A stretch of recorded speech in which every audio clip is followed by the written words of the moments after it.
Well, a very good morning to you. I'm out here at Ang Kaew Reservoir, Cape Ang Kaew in Chiang Mai University. I've come out here on my own this morning because Dai's got a meeting to attend. I'm going to do a couple of laps around the reservoir here. I'm going to jog, walk, fast walk, jog, sprint, and get my legs going and enjoy the early morning.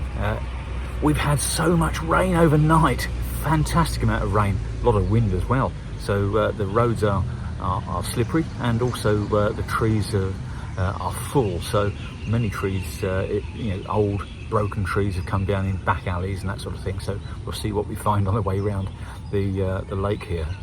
Anyway, I'm going to go for a run now and catch up with you soon.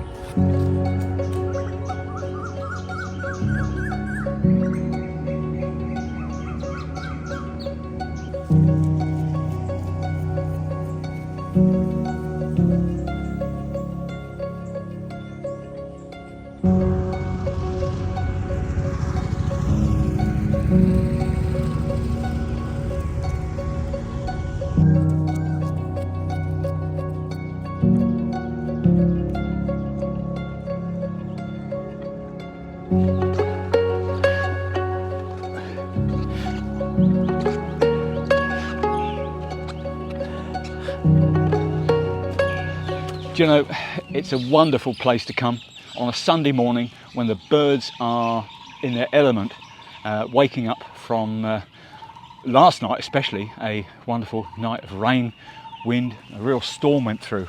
It was on and off between sort of like 3-4 o'clock through till 7:30 this morning. It's absolutely gorgeous out here. I wanted to talk to you about me, about where I've come to in my life. I'm a bit of a chameleon, really. I change my colours to suit my surroundings. And about a year and a half ago, Dai started seriously going to the gym and working out, and I felt that I was sedentary. I felt that I was staying behind. And if you look at some of my old videos, especially, I mean, I was looking at Bella Goose the other day at the Chubby Chops, sat there commenting on coffee at Bella Goose in 2022. How ridiculous was that look? I've always been chubby. I've always been fat, in my opinion, and I've always shied away from appearing in photographs, in videos, because I'm conscious of my weight. I've always been conscious of my weight. As a boy, I was 15 stone. I was huge. I was a huge kid, sort of like 5-6-year-old in my first school photographs. Huge, fat, chubby. And therefore I've lived with that throughout my life, and I've been conscious of it, and I really detest it. So when Dai started getting fitter, I already thought she was absolutely fit, but I thought she was happy and outgoing and healthy. Little did I know, after a couple of sessions at the gym, she'd get even healthier and also much more happy, because she was getting those endorphins going. Well, I don't know whether you've thought about this, but two people in a relationship, if one actually grows and develops, changes in some way, the other one needs to change with that, or otherwise they get left behind, and you get this situation whereby somebody changes their outlook on life, their priorities, their intellect, their whole demeanour, because they are in a different work environment, they're in a different friend zone, they're in a different place in their life, and all of a sudden now the other part of the relationship is staying where they are. They're sedentary, they're stationary, they're not going anywhere. And then that leads to this awful situation whereby many people divorce, many people cheat, many people move on, and it's hell for one or the other. One who's moved up and the other one hasn't. One who's stayed where they are and the other one has. It's awful. So I didn't want to actually get into that routine or that cycle. So I thought, well, looking at my photographs and videos and feeling really chubby always as I did, I thought let's go to the gym and see what she's doing and see if that could appeal to me. Well, I only took one visit to go and pick her up one day, and I tried some machines there. I thought, wow, I could do this. I should do this. So I bared my legs and I went in and got a trainer, got a coach, and every week, maybe twice a week at that stage, we were going together to the gym and we were working out with a coach, and it was fantastic.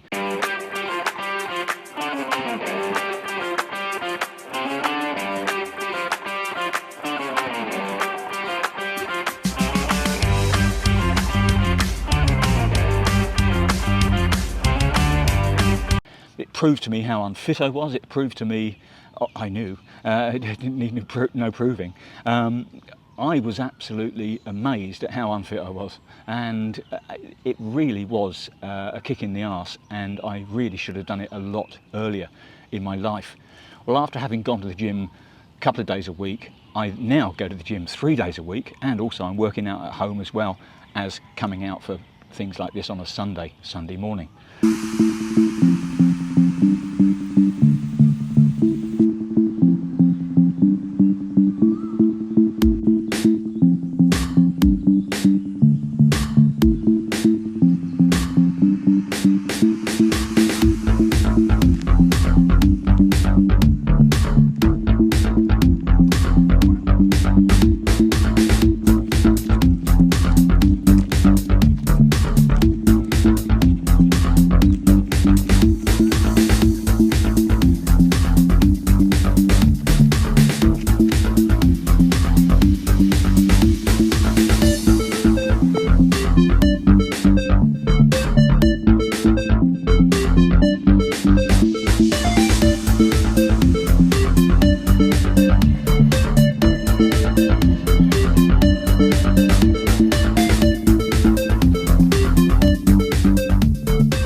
I can't absolutely guarantee that everybody would feel the same as me if they followed my regime of going to the gym, doing the workouts I do. But I would recommend that people try. But I'd also say that my health has improved vastly because of the eating regime. Now, generally we eat at home 4 days a week, and the other 3 we eat out or buy in.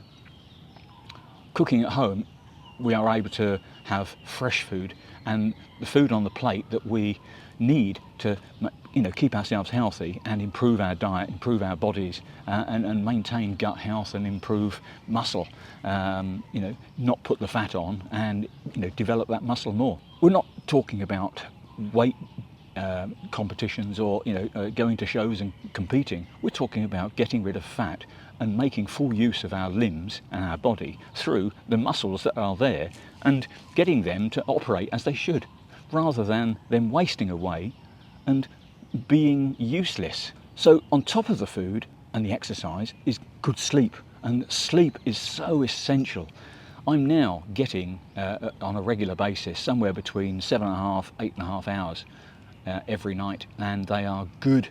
Often lucid dreams, absolutely fantastic night's sleep, and I wake up really refreshed. A couple of years ago I bought this Apple Watch, and it helped me with my sleep.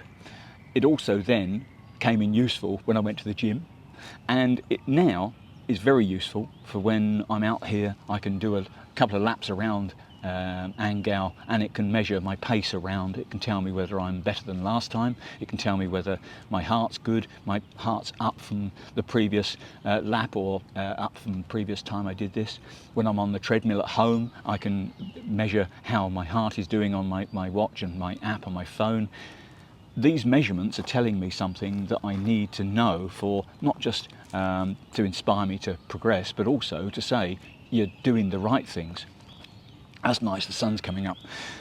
So on top of that, I've got a decent scale, a Tanita scale which bare feet on the scale sends pulses through your body and comes back with a measurement to calculate in the machine and then onto your app on your phone how much fat you've got in your body, how much visceral fat, so that fat in the middle that is hanging around on those organs, it calculates that.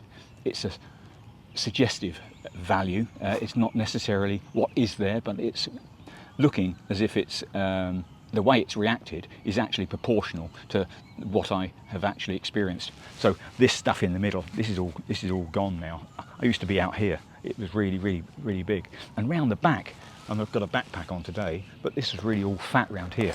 When you sit in the chair, in a chair, or especially a hard chair, and maybe in the car, now I feel the back of the seat. I never felt it before. And for the times you go to a place like this, hard seat, you feel it on your bottom. You feel it because there's no fat there. I love it. It's not because of the masochist in me, it's because I know that I've lost the fat. The fat has gone and it's fantastic. I'm lighter. My knees aren't troubled as much when I jog around this lake. I'm no real runner, I just jog, and it's fantastic. I couldn't have done this a couple of years ago because of the extra weight. 20 kilos. I lost 20 kilos in 7 months. I started in the gym last May, and before Christmas I was actually down 20 kilos. I feel so much healthier. It's wonderful. People tell you, you're looking so much better now.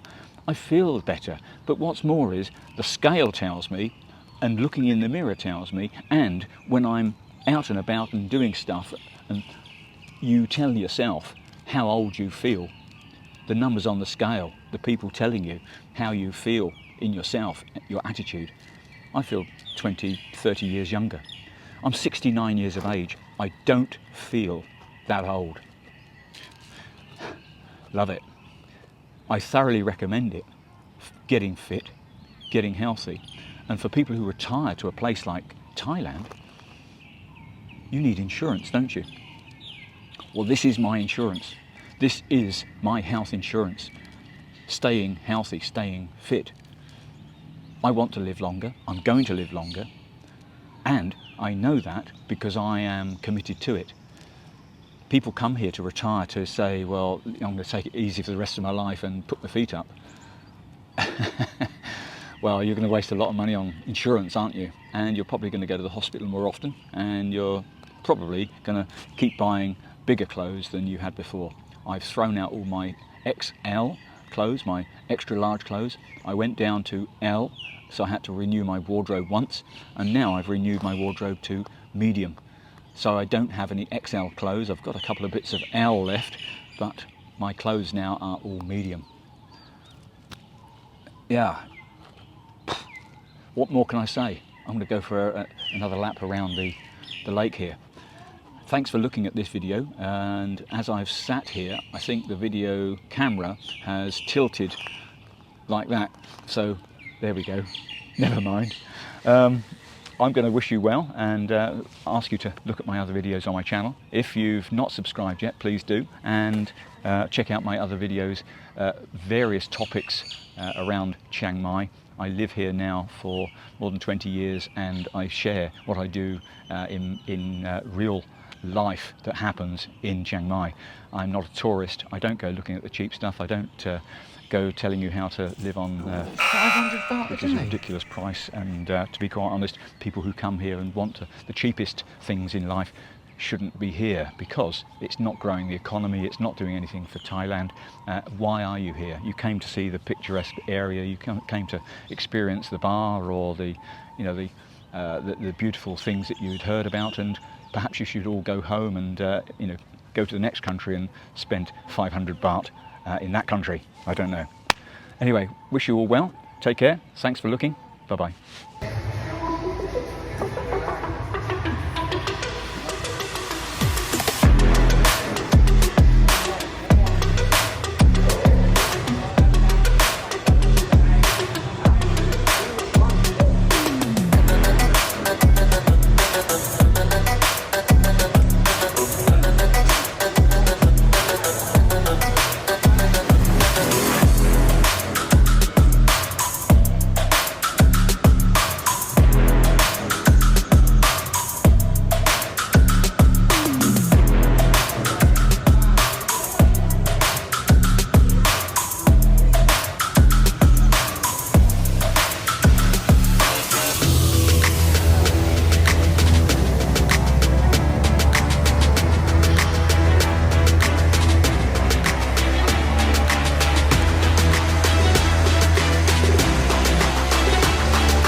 Good morning to you. How you doing? I'm very well, thank you. How are you doing? I'm good, thank you. Good. Are you like filming? Just about, yep. Can I walk past? Oh, by all means.